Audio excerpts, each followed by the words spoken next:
बिस्मिल्लाहिर्रहमानिर्रहीम। कहते हैं कि ये मर्द का माशरा है और हमेशा औरत मर्द के मसालम पर समझौता करती है।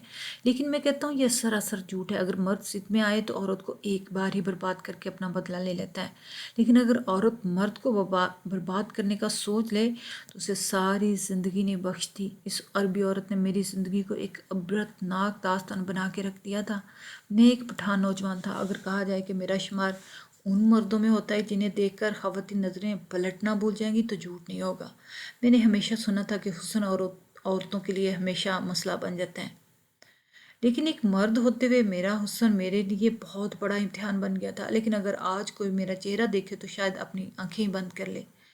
मुझे समझ नहीं आ रहा था कि मैं अपनी कहानी कहाँ से शुरू करूँ। ये उस वक्त की बात है जब मैं सऊदीया में नौकरी के लिए गया था। लेकिन जो ख्वाब हम पाकिस्तानियों को दिखाकर सऊदीया भेजा जाता है वो झूठ होते हैं। मुझसे भी ऐसे ही झूठ बोले गए थे कि सऊदीया जाते ही नौकरी मिल जाएगी, लाखों कमाओगे, घर के हालात बेहतर हो जाएंगे। लेकिन यहाँ पे मालूम हुआ कि रोज़ी रोटी कमाना कितना मुश्किल है। मैंने बहुत से लोगों की नौकरी के लिए मिन्नत समाजत की, लेकिन मुझे कभी भी कहीं भी नौकरी ना मिल रही थी। अब तो मेरी हालत ये थी कि मैं कई दिन मुझे फाके करने पड़ते। मेरी हालत ऐसी हो जाती, लगता कि अभी ही मर जाऊंगा। इस वक्त भी भूख से नढाल था। मैं खाना काबा के सामने घुटनों के बल बैठा था। मेरे आंसू शिद्दत भूख से निकलते जा रहे थे। एक मर्द होते हुए मेरी बर्दाश्त अब जवाब दे चुकी थी। मैं रोने लगा कि मैंने कहा, या अल्लाह, तू ही मेरी मदद कर दे। मैं थक चुका हूँ तो अपने दर से किसी को भी खाली हाथ नहीं लौटाता। मेरी भी मुश्किल को आसान कर दे। मैं बेहद परेशान हूँ। मुझे नौकरी चाहिए, वो जैसी भी हो, बस मेरी ज़रूरियात को पूरा करने के लिए। मैं अपने रब के सामने हज़ारों कतार उतारा और मेरी बेबसी की आखिरी हद थी कि जब मुझे अपने कंधे पे किसी के हाथों के दबाव का महसूस हुआ। मैंने जब बेसाख्ता पलट कर देखा तो एक अरबी औरत खड़ी थी। उसने मुझे अपने पर्स से 100 रियाल निकाल कर दिए। कहने लगी, ये रख लो। मैंने वो 100 रियाल इसे पकड़ लिए तो फ़ौरन से वहाँ चली गई। मैंने इसे खुदा की दीन समझा और जाकर पेट भर के खाना खाया। लेकिन 2 दिन बाद वो और फिर मेरे पास आई। मैं ज़्यादातर वक्त खाना कब के सामने पड़े सहन में गुजारता था। कभी तवाफ़ करता रहता तो कभी नवाफिल में मुसरफ रहता। नौकरी के लिए भी कोशिश करता रहता, लेकिन नौकरी मुझे कहीं भी नहीं मिल रही थी। वो औरत मेरे सामने आके बैठ गई। मैं इस वक्त कलाम पाक की तलावत में मशगूल था। पहले तो मुझे इसकी आमद की खबर ही ना हुई, क्योंकि मैं कलाम पाक की तलावत में इस कदर मगन था कि इधर उधर की होश ही न थी। लेकिन जैसे ही मैंने कलाम पाक बंद किया, सामने देखा तो उस औरत को देखकर ठठक के रह गया। वो मुसलसल मुझे देखे जा रही थी। फिर कहने लगी कि तुम्हें पैसों की ज़रूरत है। मैंने कहा, हाँ ज़रूरत है, लेकिन मैं यूँ मांग कर अपना गुजारा करना नहीं चाहता। मैं चाहता हूँ कि मुझे नौकरी मिल जाए। वो कहने लगी, अगर एक बात मान लो, मैं तुम्हें माला माल कर दूंगी। मैंने कहा कि ऐसी कौन सी बात है। जो कहने लगी कि मुझसे बस एक रात के लिए निकाह कर लो। ये सुनकर तो मैं हैरान हुआ, क्योंकि इस औरत की उम्र तकरीबन 40 के लगभग थी। मुझे तो लगा था वो मुझे नौकरी दिलाएगी। लेकिन जो बात उसने कह दी थी, मेरा दिमाग साएं साएं करने लगा था। कानों में सीटियां बजने लगी थी। नका वो भी सिर्फ एक दिन के लिए। मैं समझ नहीं पा रहा था कि वो औरत क्या कहना चाह रही। वो कहने लगी कि बस एक दिन के लिए मुझसे तुम निकाह कर लो, बदले में मैं तुम्हें 1000 10,000 रियाल दूंगी, और इसके बाद भी जब तुम्हें पैसों की ज़रूरत हो मैं तुम्हें दे दिया करूंगी। मैं तो अभी तक इसकी बात में गुम था और सोच रहा था कि वो क्या कह रही है। वो मुझसे निकाह क्यों करना चाहती है, वो भी सिर्फ एक दिन के लिए। मैंने कहा, आप मुझे एक दिन के लिए निकाह क्यों करना चाहती हैं? मैं इसकी वजह जानना चाहता हूँ। मेरी बात सुनकर वो मुझे घूरने लग कहने लगी, तुम सिर्फ अपने काम से काम रखो। तुम्हें पैसों की ज़रूरत है और मैं तुम्हारी पूरी कर सकती हूँ वो ज़रूरत। सवाल जवाब करने वाले लोग मुझे पसंद नहीं। इसका लहजा करख्त हो गया। मुझे पैसों की तो सख्त ज़रूरत थी, लेकिन मुझे इसकी बात सिरे से समझ नहीं आ रही थी। बहरहाल वो जो भी कह रही थी मेरी अकल से बालातर थी। मैंने इसे साफ इनकार कर दिया। मेरा इनकार सुन के इसके चेहरा गुस्से से तमतमाया था। इसने अपने पर्स से एक पर्ची निकाली और मेरे हाथ में थमा दी और कहने लगी कि इसमें मेरे घर का पता और फ़ोन नंबर है। जब भूख की शिदत आए और फाके काट के थक जाओ तो ज़रूर मुझसे रब्ता कर लेना। ये कह के वो चली गई। मैंने वो पर्ची बेध्यानी में जेब में डाली, क्योंकि मेरा इस औरत के पास जाने का कोई इरादा नहीं था। मैं तो अभी तक इसी शशोपन में मुब्तला था कि उसने मुझसे कहा क्या। ایک دن کا نکاح مجھ سے کیوں کرنا چاہتی تھی؟ میں اب بھی اسی بارے میں سوچ رہا تھا کہ ایک جمکا سا میرے دماغ میں ہوا۔ شاید وہ عورت مجھ سے حلالہ کرنا چاہتی ہو، اس لیے ایک رات کے لیے نکاح کر رہی تھی۔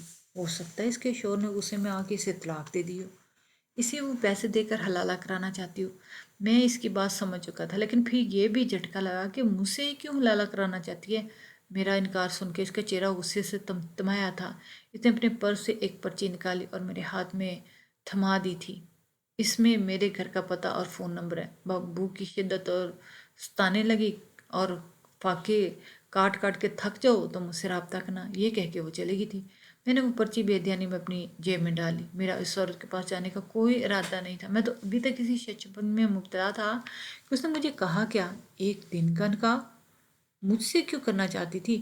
میں ابھی اسی بارے میں سوچ رہا تھا کہ ایک جھمکا سا میرے دماغ میں ہوا۔ شاید وہ عورت مجھ سے حلالہ کرنا چاہتی ہے، اس لیے ایک رات کا نکاح کہہ رہی ہے۔ ہو سکتا ہے اس کے شوہر نے غصے میں آ کر اس کو طلاق دے دی ہو، اس لیے وہ پیسے دے کر حلالہ کرانا چاہتی ہوگی۔ میں اس عورت کی بات سمجھ چکا تھا، لیکن پھر بھی خیال آنے لگا کہ مجھ سے کیوں حلالہ کرانا چاہتی ہے؟ اسے تو کوئی بھی مل سکتا ہے۔ پھر میرے دماغ میں ایک سے ایک خیال آنے لگے۔ ہو سکتا ہے اس کی ذات برادری میں کسی کو بھی اس کی طلاق کے بارے میں علم نہ ہو اور یہ کام خاموشی سے کرانا چاہتی ہو، پیسے دے کے اور حلالہ کروا کے دوبارہ سے شوہر سے شادی کر لے، دنیا کے سامنے جیسے وہ پہلے میاں بیوی تھے بعد میں بھی ہو جائیں۔ 10,000 ریال کی رقم کوئی چھوٹی نہ تھی، اور پھر وہ یہ بھی کہہ کے گئی تھی کہ بعد میں مجھ سے ضرورت پڑنے پہ پیسے لیتے رہنا۔ لیکن پھر میرے دماغ میں ایک اور بات گھومنے لگی۔ ویسے تو میں سیدھا سادہ سا شخص تھا، 5 وقت کی نماز پڑھتا، قرآن پاک کی تلاوت کرتا، اللہ کا ذکر کرتا، لیکن دینی مسائل اور شریعت کے مسئلے سے اتنی واقفیت نہ تھی۔ ہاں، لیکن جمعہ کا خطبہ میں لازمی سنتا تھا۔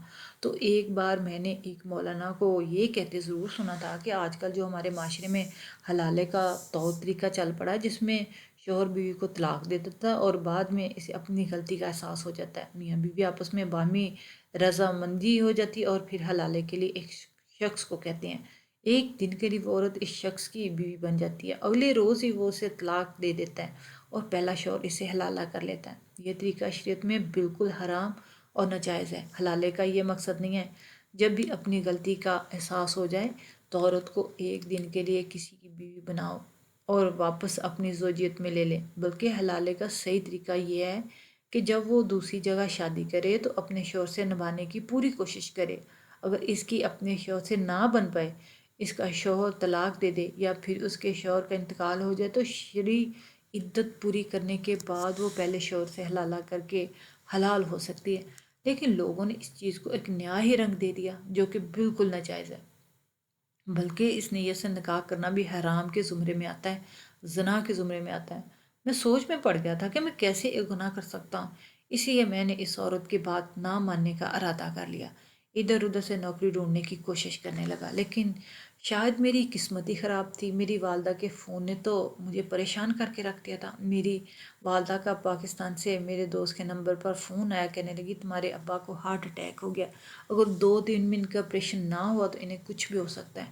میری امی بری طرح سے روئے جا رہی تھی اور اپنے والدین کا میں اکلوتا ہی بیٹا تھا۔ 2 مہینے سے نہ تو میں پاکستان خرچہ بیچ پایا تھا اور نہ ہی مجھے یہاں نوکری مل رہی تھی۔ اپنی والدہ کی بات سن کر میں بے حد پریشان ہو گیا۔ میں نے انہیں تسلی تو دے دی، لیکن میں جانتا تھا میرے ہاتھ میں کوئی نوکری نہیں اور نہ ہی مجھے کوئی پیسے دے گا۔ میری عقل نے کام کرنا ہی چھوڑ دیا۔ اس وقت تو یہی تھا کہ کچھ بھی کوئی کام مل جائے اور میں اپنے والدین کو پیسے بھیج دوں، نہ جانے کیوں۔ لیکن میں نے اپنی جیب سے وہ پرچی نکالی، اس عربی عورت کے لکھے ہوئے پتے پر پہنچ گیا۔ میں نے اس کے بنگلے کے دروازے پہ دستک دی تو چوکیدار نے دروازہ کھولا، کہنے لگا کہ کس سے ملنا ہے۔ اس کے پوچھنے پر میں نے اس پرچی سے اس عورت کا نام دیکھا۔ میں نے کہا کہ مجھے سفینہ میڈم سے ملنا ہے۔ اس نے مجھے سر سے پیر تک دیکھا، کہنے لگا یہیں لکھو، میں پوچھتا ہوں۔ پھر اس نے میرا نام پوچھ کر اندر چلا گیا۔ تھوڑی دیر بعد مجھے حیرت کا جھٹکا لگا کیونکہ اس کے ساتھ عربی عورت بھی باہر آئی۔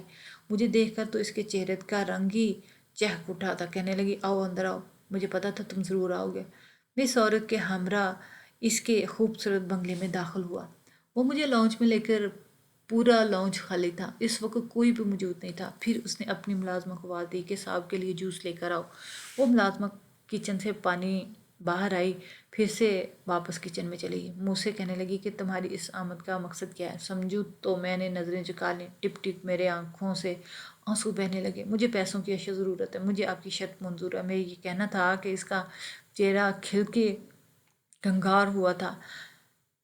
पूछने लगी कि तुम कुछ खाया है कि नहीं। मैंने नफ़ी में सर हिला दिया। वो मेरी बेबसी मजबूरी को जानती थी, इसलिए उसने फ़ौरन से पहले खाना मंगवाया। मैं मुश्किल ही खाना खाया। हालांकि मैं 2 दिन से भूखा था, लेकिन अपनी वालदा की बात सुनकर तो जैसे मेरी भूखी मर गई। 2 दिन पहले तो मुझे साफ इनकार कर चुके थे, फिर 2 दिन में ऐसा क्या हो गया तुम भागे चले आए? मेरी आंखों से आंसू रवा थे। एक मर्द होते भी मैं सब खो चुका था। मैंने अपने वालिद के बारे में बताया। उसने मुझे फ़ौरन से पहले पैसे दे दिए कि सुबह होते तुम पहले ये पैसे अपने वालिदैन को पाकिस्तान भिजवा दो, नकाह हम शाम को कर लेंगे। मुझे कोई फ़र्क नहीं पड़ता कि मैं कोई गुनाह करने जा रहा हूँ या सवाब, क्योंकि मुझे इस वक्त पैसों की अशद ज़रूरत थी। मेरे वालिद ज़िंदगी और मौत की जंग लड़ा था।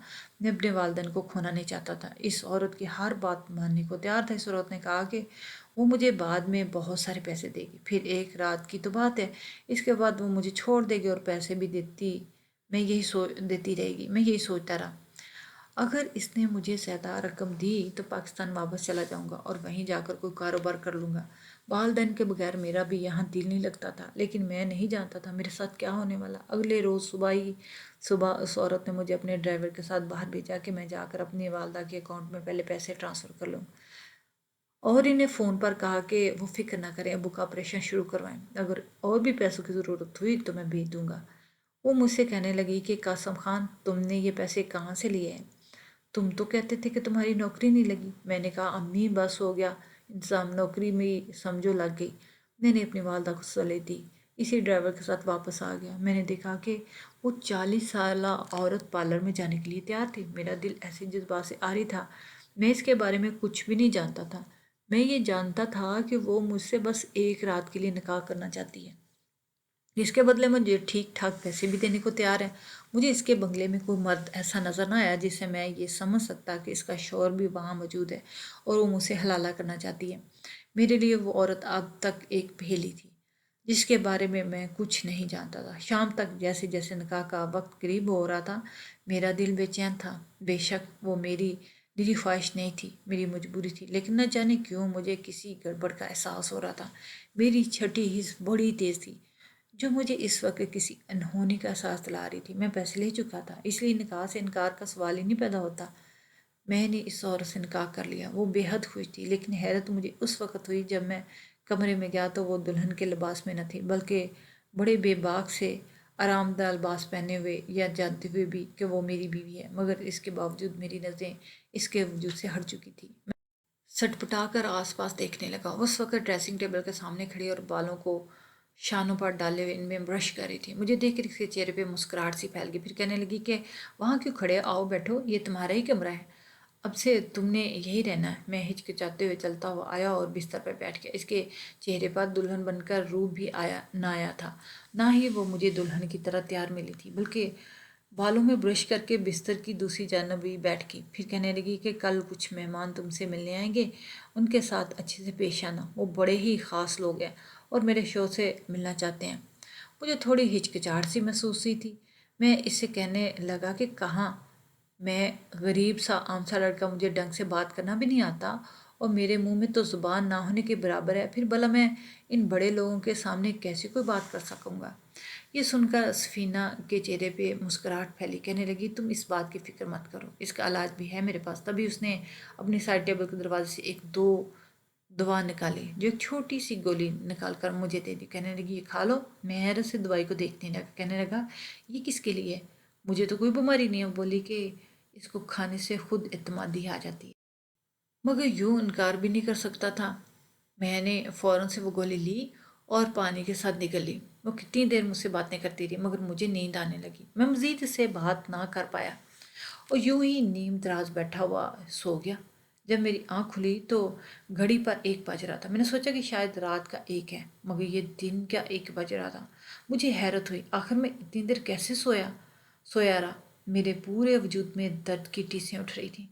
एक अजीब सी दर्द ने मुझे अपने शिकंजे में ले रखा था। दिमाग इस कदर वज़नी था कि बैठने भी नहीं दे रहा था कि जब कमरे का दरवाज़ा एक झटके से खुला, सफीना कमरे में दाखिल हुई। उसका चेहरा सुर्ख हो रहा था।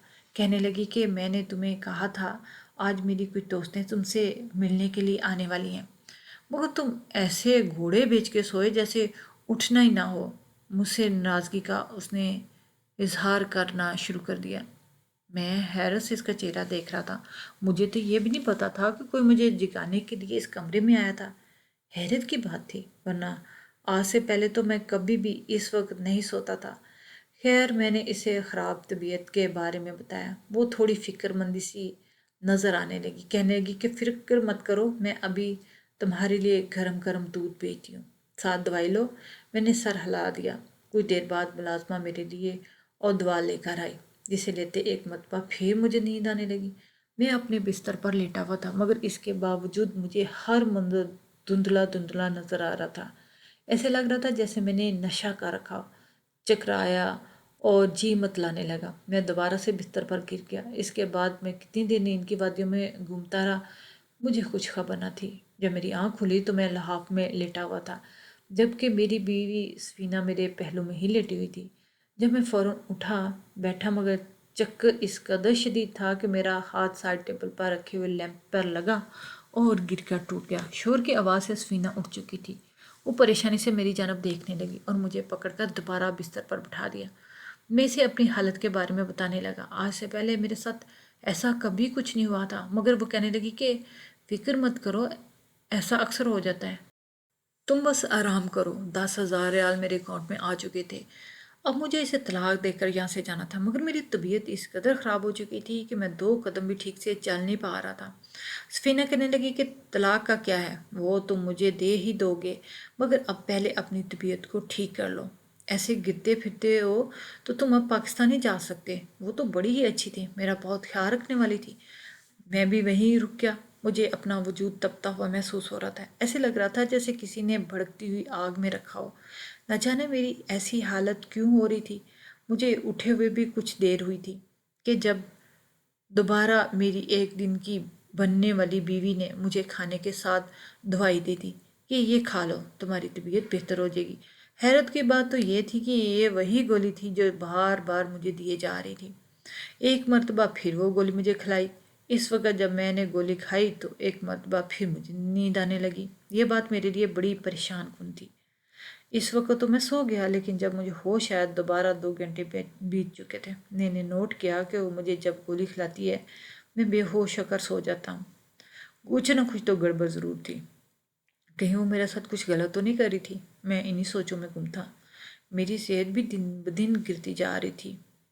वही मेरा चेहरा भी जर्द हो चुका था। कोई भी पहचान नहीं सकता था कि मैं वही खूबसूरत पुरकशिश नौजवान हूँ। इस रात जब मैं लेटा हुआ अपनी बीवी ने मुझे गोली खिलाने को दी तो मैंने वो गोली अपनी ज़ुबान के नीचे रख ली। वो रखने के बाद मैं जानबूझकर सोने का नाटक करने लगा, फिर अपने बिस्तर पर आकर लेट गया। मैं होश में था तभी कुछ ही देर बाद सफीना मुझे आवाज़ देने लगी, मगर मैंने इसकी किसी बात का कोई जवाब ना दिया। जब उसे ये कन्फर्म हो गया कि मैं बेहोश हो चुका हूँ, उसने कमरे में एक औरत को बुलाया, जिसकी जो आवाज़ मेरे कानों तक पहुँची। मेरे होश उड़ चुके थे। वो सफीना से कह रही थी कि मैडम जी, मैं माँ बन जाऊँगी ना, खुदा ना खास्ता अगर इससे भी मुझे औलाद ना हुई तो मेरा घर बर्बाद हो जाएगा। मेरा तो शोहर भांज है और सास बार बार औलाद की डिमांड कर रही है। सफीना कहने लगी कि तुम फिक्र मत करो, बदले में इस औरत ने 1,000 रियाल दिए थे और फिर वो औरत मेरे पास इस कमरे में आ चुकी थी। मेरे तो वहमो गुमान में भी नहीं था कि ये औरत मेरे साथ इस तरह का सलूक करेगी। ये मेरा जिस्म बेच रही थी। जिन ख़वातीन के शौहर भाई थे, इन्हें ये मेरे साथ गलत रिश्ता कायम करके उम्मीद से करवा रही थी। कितनी ही देर तक मैं तो सख्ती की कैफियत में रहा, मगर जैसे ही सफीना इस औरत के जाने के बाद सोने के लिए लेटी तो मैं फ़ौरन वहाँ से भाग निकला। पैसे तो मेरे अकाउंट में पहले ही आ चुके थे। मैंने फ़ौरन से पहले टिकट करवा के पाकिस्तान चला आया। जाते जाते मैं सफीना के ख़िलाफ़ पुलिस में इतला देना नहीं भूला था। यहाँ आज मेरे वालिदैन ने मुझे एक पल को तो पहचानने से इनकार कर दिया। वो मुझसे सवाल पे सवाल करने लगे थे कि तुम्हारी हालत को क्या हुआ, ये आंखें सूजी हुई हैं, क्यों हैं तुम इस तरह के, इस कदर कमज़ोर क्यों हो चुके हो। मगर मैं इनको क्या बताता, यही कहा कि बस काम की सख्ती की वजह से ऐसा हुआ। अब मैं यही रहकर अपनी आगे की ज़िंदगी गुजारूंगा। इन 1,000 1000 پاؤں میں سے میں نے وہیں پہ کاروبار شروع کیا اور ایک اس کے پرسکون زندگی گزارنے لگا۔